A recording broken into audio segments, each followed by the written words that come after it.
Okay, I just wanted to show a little more about what you can do with a drawing that you've isolated using alpha channels in Photoshop, because it does give you some flexibility to do some other stuff that's kind of fun. So I'll just go ahead and isolate this drawing using the alpha channels again. So what I'll do is I will select all. Got it all selected. I'm going to copy it. Go into my channels over here, and I'll make a new channel, and I will paste that into there. And then I'm going to go ahead and hit Control I and inverse that image. And then if I hold down my Control key and click on the icon for that alpha channel, it now is selected.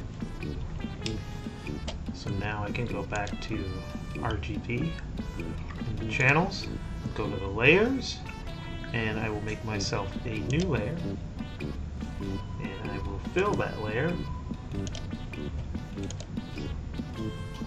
black for now. You can see when I deselect that, it makes that all darker. That just means I need to go back into my background layer and fill that with white.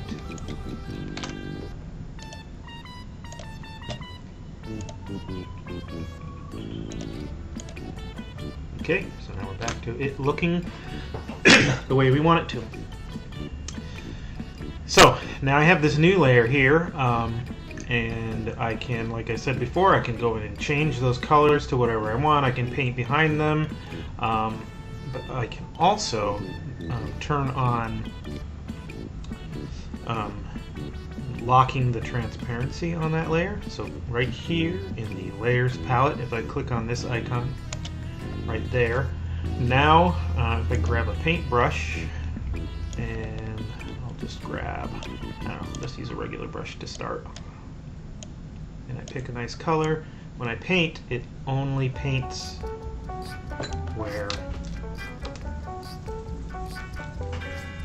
things were already on that layer. So I can go in and, paint in that and say, okay, yeah, da-da-da, and I want this part to be this color, and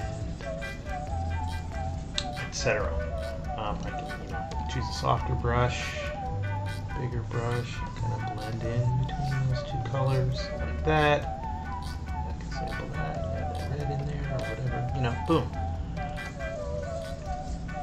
So that gives me a lot of control over what's going on in that layer. Hey, I've got mail. The other thing I can do is I can put textures within that selection as well. So let's say I want that bird to be plaid. So I'm going to grab this plaid texture. I'm going to come back here, and I'll go ahead and paste the plaid in there.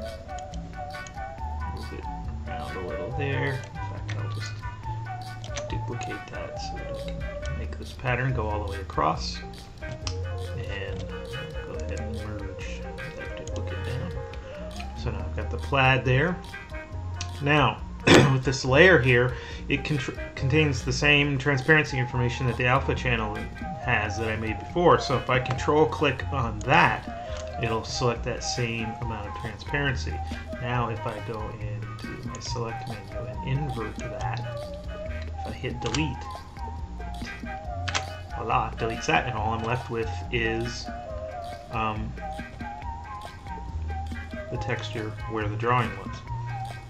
However, I can also do something else that's perhaps even cooler, and that is, let me delete that and paste my texture back in, and get that back so it goes all the way across, merge down. Now if I control click on this layer that contains the transparency information, I can now come down and make a layer mask using that selection. So if I click down here in the layers palette where there's the icon for the layer mask, it does the exact same thing much quicker. Now you might say, okay, so what's the difference? Well, the other difference is that you can see now in the layers palette I have an icon for the texture that I put in there, but then I also have another little icon there that shows what the transparency information is. And right now they're locked. If I unlock that, when I click on my pattern now, I can move that around within the transparency that I have locked. So I can change that around, and again, it gives me lots of control. And I can also edit the mask independently too. So if I go over to the layer mask here on the right and click on that, now if I grab a paintbrush, I can go in and say, okay, anything that's black will not show up. So get a nice bigger, softer brush here. And so if you can see here, I have some lighter shading here from the drawing. Let's say I don't want that anymore. I can paint out that selection.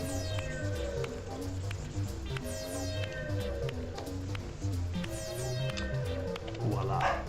And again, I can move this around.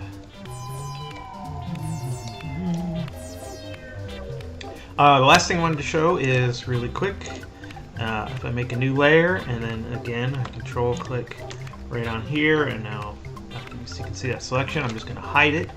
But what I'm going to do is grab a brush, and I'm going to grab a more interesting brush. Let's go grab, I don't know, like a halftone brush of some kind. And grab a color, and now I can paint in using this, and it's going to paint in only where my drawing was.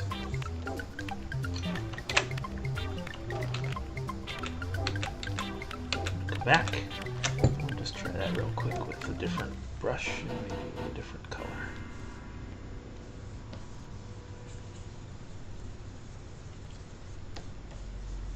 Of course, the darker I press, the darker it gets there. But you get the idea. So super nice, lots of control, gives you tons of options. So that's using channels to isolate the drawing, and then look